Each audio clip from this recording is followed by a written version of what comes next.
So, what's up mga kalamon at kapatay gutom? Ito na naman nga tayo sa voice over choris. Kayo mga kalamon dahil maingay yung ulan dyan. Kailangan natin tong i-voice over.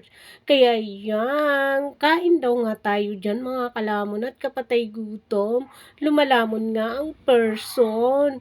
Basta pagdating sa lamunan, hindi yan uurungan ng iyong kalamonerang si Marlieta. Charis! Nga mga kalamon at kapatay gutom. So, yan. Mayroon nga daw ako dyan ng talbos ng kamuting kahoy at puso ng saging at chili at kanin. Ayan, malapit na natin maubos.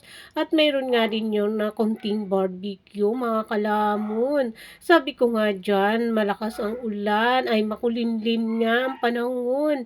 Hindi nga daw ako dyan nagbukas ng ilaw dahil nga mainit. Tsaka sabi ko, magtipid tayo sa kuryente. So, ayan, tamang kain yun ng saging, mga kalamon at kapatay gutom. Kain daw tayo ng saging.